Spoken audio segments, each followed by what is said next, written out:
हर व्यक्ति को काम करना सिखाओ। ये इसका साधारण सूत्र हुआ। काम नहीं किया तो अन्न नहीं मिलेगा, इतना अनिवार्य काम करना बनाओ। और उसके आधार पर उद्योग माने उत्पादन करने वाले गुरुकुल। तो ये कैसे होंगे? कृषि गुरुकुल होगा, वस्त्रोत्पादन गुरुकुल होगा, मिट्टी का काम करने सिखाने वाला गुरुकुल होगा,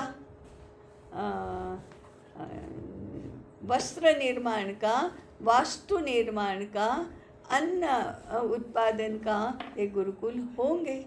तो लकड़ी का काम करने वाला, लकड़ी का काम सिखाने वाले गुरुकुल होंगे। तो कुम्हार गुरुकुल, बुनकर गुरुकुल माने वस्त्र गुरुकुल, मोची गुरुकुल, दर्जी गुरुकुल, विभिन्न प्रकार के गुरुकुल होंगे। अब इसको गुरुकुल क्यों कहना? सिखाने की व्यवस्था होना। तो शिक्षा क्षेत्र की मुख्य व्यवस्था उत्पादन होता है, वहीं उसकी शिक्षा होती है, या शिक्षा होती है उसके साथ साथ उत्पादन भी होता है। ये हमारे अर्थकरी शिक्षा के गुरुकुल का प्रमुख आयाम होगा। इसलिए नामकरण करो कृषि गुरुकुल, गोपालन गुरुकुल, सुतार गुरुकुल, मोची गुरुकुल, कुम्हार गुरुकुल करो। अब यहाँ आचार्य कौन होंगे? कृषि गुरुकुल में आचार्य कृषक है, खेती करने वाला किसान है, वही आचार्य है। जूते बनाने वाले मोची, वही आचार्य है। वस्त्र बुनने वाला बुनकर, वही आचार्य है।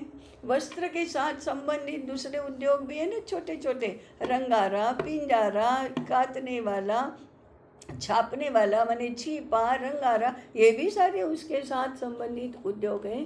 तो ये सारे गुरुकुल, उपगुरुकुल ऐसे होंगे। आज हम गुरुकुल का जब विचार करते हैं तो इन बातों का समावेश तो उसमें होता ही नहीं है। तो फिर अर्थोत्पादन, अर्थार्जन करना ये नहीं सिखाते हमारे गुरुकुलों में। फिर वो 12 वर्ष तक रहता है, 15 वर्ष तक रहता है, और अर्थार्जन के लिए कॉरपोरेट सेक्टर में जाता है, यूनिवर्सिटी में जाता है। तो वो फिर अर्थ पुरुषार्थ पश्चिम की पद्धति से करता है। और गुरुकुल में क्या करना? संस्कार देना, स्तोत्र सिखाना, श्लोक सिखाना, शिष्टाचार सिखाना, यही सिखाना। तो धर्म और अर्थ दोनों का विच्छेद हो गया तो अर्थ धर्मानुसारी नहीं रहता और धर्म अर्थ के द्वारा पोषित नहीं रहता। ये मिटाने के लिए अर्थकरी शिक्षा के विभिन्न प्रकार के उद्योग गुरुकुल संचालित करना चाहिए। वाणिज्य सिखाने वाले गुरुकुल शुरू करना चाहिए। तो एक दुकान, एक पीढ़ी, व्यापारी पीढ़ी अपने साथ नई पीढ़ी की वाणिज्य की शिक्षा का प्रबंध करेगा। ऐसे गुरुकुल साथ में चाहिए। तो ये अर्थकरी शिक्षा के विभिन्न प्रकार के गुरुकुल। अब उसमें काम और धर्म ये दो तो जुड़े हुए रहेंगे ही। तो धर्म के द्वारा नियमन में रहने वाले धर्मानुकूल अर्थकरी शिक्षा देने वाले ये अर्थ पुरुषार्थ गुरुकुल हुए, वो विभिन्न प्रकार के होंगे। उसी प्रकार से संस्कार संगोपन करने वाले हमारे कुटुंब भी होने चाहिए। इसलिए विभिन्न स्तरों वाले गृह गुरुकुल होने चाहिए। उसके अनुसार शस्त्र संचालन सिखाने वाले गुरुकुल होने चाहिए। उसके बाद शास्त्र सिखाने वाले गुरुकुल भी होने चाहिए। उनको हमने जो मूल गुरुकुल की कल्पना युगों से चली आई है, उनको हम नाम देंगे तपोवन गुरुकुल। ये तपोवन गुरुकुल सर्व प्रकार के गुरुकुलों की आत्मा है। तपोवन गुरुकुल के बिना और किसी भी प्रकार का गुरुकुल चलेगा ही नहीं।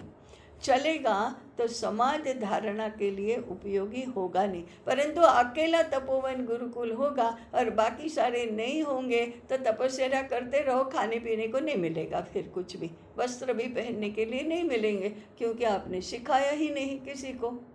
इसलिए धर्म को केंद्र में रखने वाले ज्ञान को केंद्र में रखने वाले और बाकी सारे गुरुकुलों का मार्गदर्शन करने वाली तपोवन गुरुकुल ये मुख्य रीढ़ हुई। और उसके बाद अर्थकरी शिक्षा के गुरुकुल ये भी होना। अब कामकरी शिक्षा का क्या? तो विभिन्न प्रकार की कला, संगीत कला, नृत्य कला, नाट्य कला, साहित्य कला, ये सारी जो विद्याएं हैं, ये सारी कलाएं हैं, वो सिखाने वाले गुरुकुल चाहिए। योग, शारीरिक शिक्षा, ये सारे तो तपोवन गुरुकुल के एक अंग होंगे। तो कैसे हुआ? गृह गुरुकुल, जो हमारी रचना में हमने पितामही विद्यापीठ कहा है। पितामही विद्यापीठ में घर से संबंधित ऐसे विभिन्न प्रकार के गृह गुरुकुल होंगे। अर्थ से संबंधित वाणिज्य है तो विभिन्न प्रकार के वाणिज्य सिखाने वाले गुरुकुल होंगे। उद्योग गुरुकुल कहा तो विभिन्न प्रकार के उद्योग सिखाने वाले गुरुकुल होंगे। कला गुरुकुल तो विभिन्न प्रकार की कलाएं सिखाने के गुरुकुल होंगे। इस प्रकार से त्रिवर्ग पुरुषार्थ सिखाने वाले गुरुकुल होंगे। ये गुरुकुलों का प्रकार, विभिन्न प्रकार और प्रसार, इनकी संख्या का अनुपात जनसंख्या की अनुपात के अनुसार अनुकूल हमें सोचना होगा। तो उद्योग गुरुकुल सबसे अधिक होने चाहिए और लोगों को काम करना सिखाना ये मुख्य बात होनी चाहिए। और तपोवन गुरुकुल सबसे कम संख्या में होने चाहिए। आज गुरुकुल कहते ही तपोवन गुरुकुल की छोटी सी लघु आवृत्ति हम शुरू करते हैं, ऐसा नहीं चलेगा। परंतु तपोवन गुरुकुल समस्त गुरुकुल तंत्र का, गुरुकुल व्यवस्था का नियमन, निर्देशन, मार्गदर्शन करने वाले गुरुकुल होंगे। अब आपको ध्यान में आता होगा थोड़ा थोड़ा कि परसों हमने जो राम विद्यापीठ, व्यास विद्यापीठ और पितामही विद्यापीठ का विषय लिया था, तो उसमें ये विभिन्न प्रकार के गुरुकुलों का समायोजन उसमें होता था। धर्म, अर्थ और काम तीनों का समन्वय करना ये तो उसका आधार है। जीवन के समस्त आयु वर्गों का विचार करना ये भी उसका एक पक्ष है। उसका योगक्षेम, भिक्षा, गुरु दक्षिणा से चलेगा, ये भी उसका एक आयाम है। इसका जो शासक है वो इन सब की सुरक्षा और सुविधा देखेगा, ये उसका चौथा पक्ष है। समाज इनके योगक्षेम का दायित्व लेगा, ये उसकी व्यवस्था का एक पक्ष तो है। परंतु शिक्षा कैसी देना, इसका दायित्व शिक्षकों का है, आचार्यों का है। और जिस भी प्रकार का गुरुकुल चलता है, उस विद्या का जानकार है, वो वहाँ आचार्य होगा, वह वहाँ कुलपति होगा। कृषि विद्यापीठ होगा तो कृषि विद्यापीठ का कुलपति किसान ही होना चाहिए। सूट बूट पहनने वाला, अंग्रेजी बोलने वाला नहीं चाहिए, वो हो ही नहीं सकता। वो किसान का वेश पहना हुआ ही कृषक होना चाहिए, तभी शिक्षा की स्वायत्तता भी रहेगी और शिक्षा की व्यवस्था भी बनेगी। अभी क्या होता है, विद्याएं सिखाने वाले तो हायर्ड पर्सन्स होते हैं और मैनेजमेंट वाले कॉरपोरेट सेक्टर के होते हैं, जिनको कृषि नहीं आती, बुनकरी नहीं आती, एक भी विद्या आती नहीं, केवल पैसा और मैनेजमेंट, ये दो आता है। ये व्यवस्था तो गुरुकुल में बिल्कुल नहीं चलेगी। ऐसे विभिन्न प्रकार के गुरुकुलों की कल्पना करके उसका संचालन कैसे होगा, देश भर में 140 करोड़ जनसंख्या के लिए शिक्षा की व्यवस्था कैसे होगी, इसका विचार हमको करना चाहिए। हमारे विचार को, चिंतन को इतना व्यापक हमको बनाना चाहिए। संक्षेप में ही मैंने प्रस्तुति की है। शेष समय में आप पूछ सकते हैं, प्रश्न बता भी सकते हैं। जी, विश्वक्सेन जी, सत्र आपके अधीन।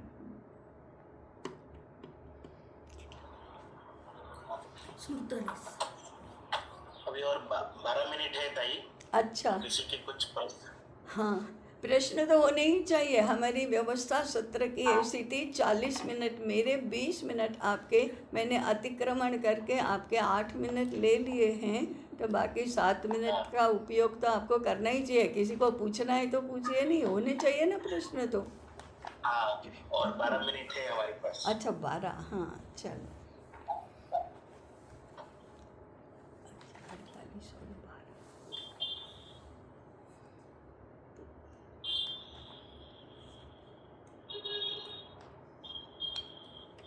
ताई जी नमस्ते। नमस्ते। ये जो सारी व्यवस्थाएं है, हम्म नाना प्रकार की हम्म गुरुकुले है, हम्म तो ये हाँ समय से ये सोच रहे हैं, ये सब अगर हमारे एक ही स्थल में ऐसा नाना प्रकार का व्यवस्थाएं हो तो समाज को जो उनका धर्म है उनका अनुसार वो ऐसे ऐसे गुरुकुल में वो पढ़ सकते हैं। हाँ ऐसा व्यवस्था करने का अच्छा होगा, या अलग अलग गुरुकुल अलग अलग जगह में ऐसा क्या क्या आपका सोच है इसमें? हमारे यहाँ जो परंपरा से व्यवस्था होती आई है, सर्व प्रकार के उद्योग सिखाने वाले छोटे छोटे गुरुकुल एक साथ होंगे और उनको एक केंद्रवर्ती उसका ये होगा जो सबको एक सूत्र में बांधे रहेगा। उसी को ग्राम कहते हैं। ग्राम हमारे उद्योगों का केंद्र है, इसलिए ग्राम गुरुकुल यह सेंट्रल व्यवस्था हुई ग्राम के लिए, और सर्व प्रकार के उद्योगों का केंद्र भी ग्राम होगा। तो सर्व प्रकार के होंगे, परंतु क्या होगा कि खेती सिखाएगा वो गोपालन नहीं सिखाएगा, गोपालन सिखाएगा वो वस्त्र बुनना नहीं सिखाएगा, वस्त्र बुनना सिखाएगा वो जूते बनाना नहीं सिखाएगा। ये सब अपने अपने अपने व्यवसाय चलेंगे, उसी में उस व्यवसाय की शिक्षा की व्यवस्था इनकॉर्पोरेट है। क्योंकि हमारे यहाँ वंश परंपरा से व्यवसाय सीखना तो अपने आप हो जाता है। आपने कहीं सुना कि किसान का बेटा किसानी सीखने के लिए और कहीं जाता है? अरे वो अपने पिता से सीखता है ना, अपने घर में ही सीखता है। तो गुरुकुल अब आज नहीं न व्यवस्था रही, तो एक कृषक अपने साथ यदि 8-10 ऐसे 12-14 वर्ष के छात्रों को रखता है, तो उनके निर्वाह की व्यवस्था उसके घर में ही होती है। वे उसके घर के सदस्य हैं, वे सीखते हैं, इसको सहयोगी मिल जाते हैं, तो उसको कृषि के लिए पैसा दे देकर लोग नहीं लाने पड़ते हैं। ये सीख कर बड़े होंगे तो अपने अपनी किसानी करेंगे, इनके यहाँ नए आएंगे। तो कृषि गुरुकुल एक खेत में बनना चाहिए। ये हमें आज की व्यवस्था बनानी पड़ेगी, क्योंकि वंश परंपरा से आज उद्योग नहीं रहे, इसलिए हमको ये व्यवस्था गुरुकुल के रूप में बनानी पड़ेगी। परंतु एक ग्राम में कृषि भी होगी, गोपालन भी होगी, वस्त्र निर्माण भी होगा, जूतों का निर्माण भी होगा, सुथार माने लकड़ी के काम भी होंगे, मिट्टी के काम भी होंगे, पत्थर के काम भी होंगे, जितने जितने आवश्यक हैं जीवन का निर्वाह करने के लिए, उतने सारे गुरुकुल होंगे। उन सब का केंद्रवर्ती नियमन करने वाला, निर्देशन करने वाला ग्राम गुरुकुल होगा। परंतु जहाँ उद्योग होता है वहाँ वाणिज्य नहीं होता है। जहाँ उद्योग होता है वहाँ तो एक दूसरे की सहायता करके, एक दूसरे की आवश्यकता पूर्ण करके ग्राम का जीवन चलता है, सारी आवश्यकताएं पूर्ण होती है। जो अतिरिक्त हैं वो दूसरों को बेचा जाता है। वो कहाँ बेचा जाता है? नगर में बेचा जाता है, ग्राम में तो बेचने की आवश्यकता ही नहीं है। तो फिर नगर में वाणिज्य गुरुकुल की आवश्यकता पड़ेगी, वो भी इसी सिद्धांत पर। आज तो व्यापारी का बेटा व्यापारी नहीं बनता है, तो फिर वो और 10 लोगों को वाणिज्य गुरुकुल हर अच्छी व्यापारी पीढ़ी में होना चाहिए। तभी वाणिज्य भी सुरक्षित रहेगा। वाणिज्य सीखने वाली नई पीढ़ी निर्माण होगी। और आज भी ऐसा होता है कि व्यापारी होता है, उसकी संतान ही उसका व्यापार संभालती है, परंतु ये नियम नहीं है, व्यवस्था नहीं है। कहीं होता है, कहीं नहीं होता है। कहीं नई पीढ़ी कहती है मैं मेरा बाप का धंधा नहीं करूँगा, या मेरे बाप की दुकान नहीं चलाऊँगा, मैं तो यूएस जाऊँगा, वहाँ से वाणिज्य विद्या सीख कर आऊँगा। तो ये एमबीए सीख कर आते हैं, वाणिज्य की अमेरिकन पद्धति, यूरोपियन पद्धति सीख कर आते हैं, और पुरानी जो बाप की व्यवस्था है उसको ऑर्थोडॉक्स कहते, कह रहे तो पुराना हो गया, आज का ज़माना नहीं चलता, तो हमारी जो परंपरा है वो नष्ट हो जाती है।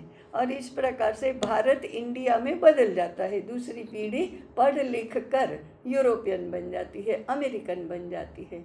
इससे बचने के लिए और भारतीय वाणिज्य विद्या की रक्षा के लिए वाणिज्य गुरुकुल करना चाहिए। और तपोवन गुरुकुल या तपोवन विद्यापीठ इसके लिए संचालन के नियम और संचालन का स्वरूप निर्धारित करेगा।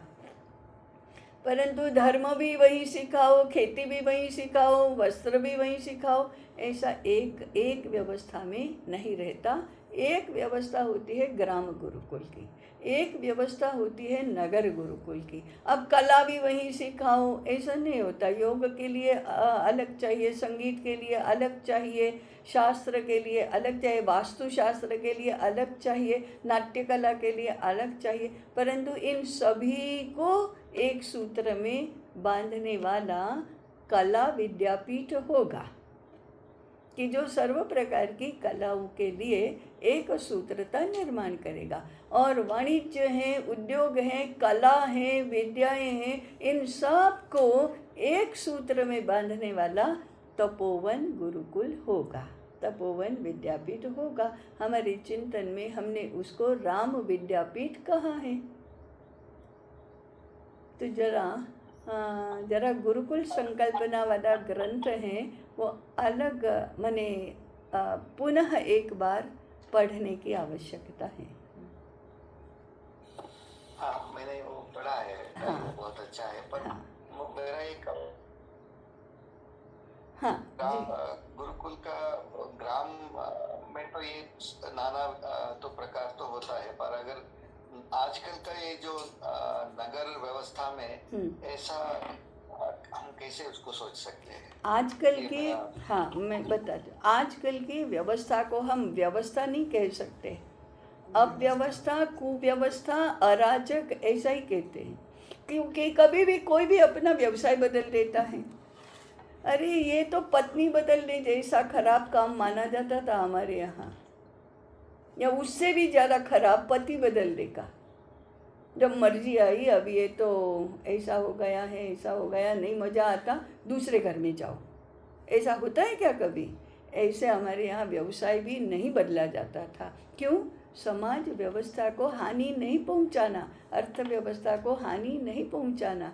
तो फिर आज नगर गुरुकुल की कल्पना करो, नगर व्यवस्था को, आज जो व्यवस्था है उसमें फिट मत बैठो, आज की व्यवस्था को बदलने के लिए कुछ करो, ऐसा करना पड़ेगा।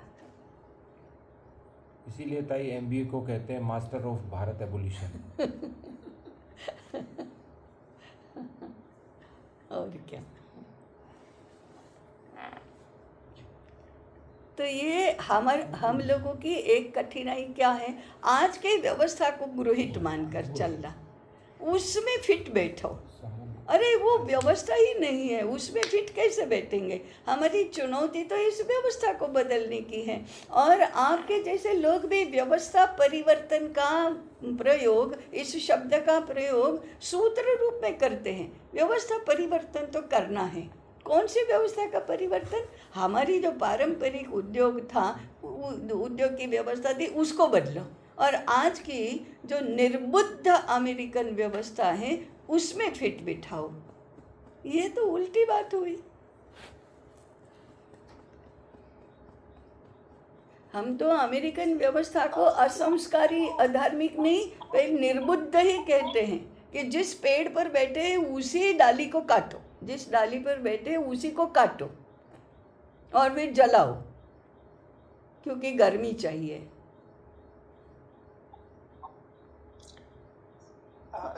ताई ये ठीक है, पर मेरा ये ठीक है। कठिनाई इसमें है हाँ कि अगर हम तो आज का व्यवस्था में जी रहे हैं, ये तो इसलिए मैंने ऐसे पूछा था कि अगर हम गांव में जाएंगे तो हम हमारा व्यवस्था निर्माण करने का साध्यता हो सकता है। आजकल का नगर व्यवस्था में हाँ, जो यहाँ का पूरा जो जिंदगी है वो पूरा, जैसे आपने कहा, पाश्चात्य व्यवस्था का अनुकरण कर रहे हैं सभी हम। हाँ। इसको इस व्यवस्था में हमारा नया व्यवस्था कैसे हम खड़ा कर सकते हैं? एक क्योंकि तो यहाँ का सभी रीति रिवाज तो पूरा आधुनिक व्यवस्था है, इसको कैसे हम टैकल कर सकते हैं? अरे आज विद्यालय क्यों चलाते हैं? लोगों को बदलने के लिए ही तो चलाते हैं, वो उसी व्यवस्था में जीने के लिए थोड़े चलाते हैं। और दूसरा, जहाँ इस प्रकार की उद्योगों की शिक्षा या उत्पादन होगा वो ग्राम हो जाएगा।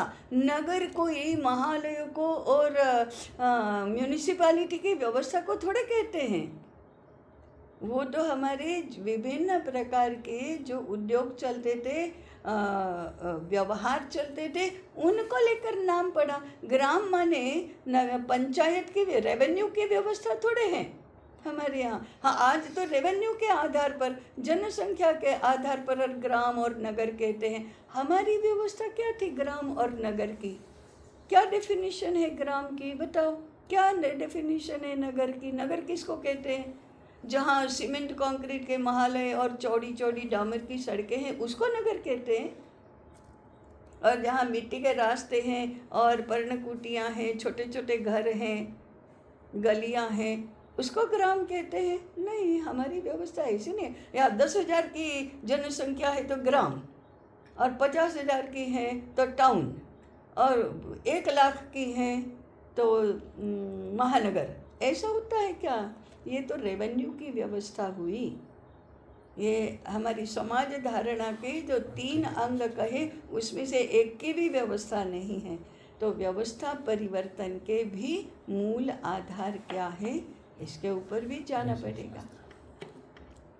हाँ भैया, और लोग समय हुआ था जी। हाँ, देखा, और किसी ने नहीं पूछा तो श्रीनिवास अण्णा ने ले लिया आपका समय। एक प्रश्न था। हाँ जी। जो तपोवन, हाँ, तपोवन के बाद हमने जैसे सुना था कि ये जो हाँ, आपकी आवाज़ बीच में, आपकी आवाज़ बीच में कट, सुनाई दे रहे थे? हाँ सुनाई देता है, पर बीच बीच के की वर्ड्स है ना वही रह जाते हैं।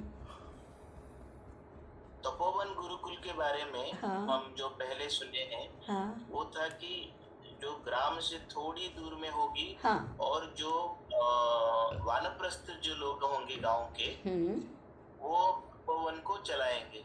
हाँ उनकी जो प्राथमिक शिक्षा और हाँ। उससे थोड़ा आगे, हाँ वो तपोवन में हो सकता है, कैसे हाँ। सुने हैं। हाँ देखो, दो, हाँ ठीक, हाँ पूरा करो आप। और अभी जो आपने तपोवन की बात रखी वो अलग है क्या? थोड़ा अलग है, थोड़ा समान है। जैसे ग्राम और नगर से थोड़े दूर तो होना चाहिए। क्यों? नगर का कोलाहल, प्रदूषण, अशांति, उत्तेजना को ये सब है, उससे मुक्त रहने के लिए दूर तो होना चाहिए थोड़ा। ये तो भूमि माने भौगोलिक दृष्टि से थोड़ा दूर होना, परंतु यातायात संभव हो सके, आना जाना संभव हो सके, नगर के ग्राम के साथ संबंध बना रहे, इतना नज़दीक भी होना चाहिए। ये तो एक बात हुई, नगर से दूर, और ये तो बहुत सामान्य बात हो गई। परंतु ये जो वानप्रस्थ लोग ही तपोवन गुरुकुल में शिक्षक बनेंगे, ये तो कोई बात अपने लॉजिक में, अपने विचार में बैठती नहीं है। क्यों? क्या हमारी आचार्य संस्था ये क्या वानप्रस्थों की बनी थी? अरे नवविवाहित भी आचार्य तो होता ही था ना, शिक्षक नहीं होगा क्या? शिक्षक का बेटा शिक्षक नहीं होगा, अपने गुरु का उत्तम शिष्य है वह शिक्षक नहीं होगा, तो क्या वानप्रस्थ बनने तक उसको प्रतीक्षा करना है? तो गृहस्थ भी शिक्षक तो होंगे, आचार्य तो होंगे। इसलिए ये वानप्रस्थ का आशय आपको समाज सेवा करना है, केवल परिवार सेवा नहीं करना है, ये है उसका। और तपोवन गुरुकुल में सिखाने का वैसे तो कोई सीधा संबंध नहीं है। तो वानप्रस्थों के आधार पर तपोवन गुरुकुल नहीं चलते। अत्यंत विद्वान श्रेष्ठ आचार्यों के आधार पर तपोवन गुरुकुल चलते हैं, क्योंकि उन्हें संपूर्ण समाज की शिक्षा व्यवस्था का नियमन और निर्देशन करना है। वहाँ शास्त्रों की रचना होना है, शास्त्रों की पुनः प्रस्तुति होना है, वहाँ शोध और अनुसंधान होना है। तो वहाँ केवल वानप्रस्थों से तो नहीं चलता ना, विद्वानों से होता है। सही में जो आचार्य हैं उनसे होता है। इसलिए ये दूसरा तो लॉजिक में नहीं फिट बैठता। हाँ जी। 4 मिनट ऊपर भाई कल की जो सत्र होगी, हाँ जी, वो हम में से किसी ने अभी तक कंफर्म नहीं किया है। हाँ कल मैंने के लिए। देखा किसी ने भी वॉलंटियर नहीं किया है, तो मेरे लिए क्या बचता है बताओ?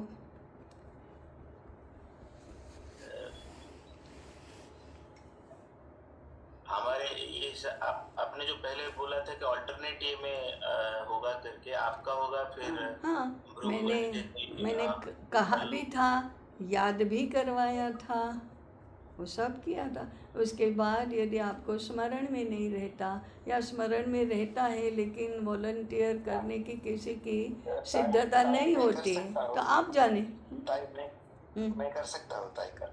बहुत अच्छा, चलो हो गया।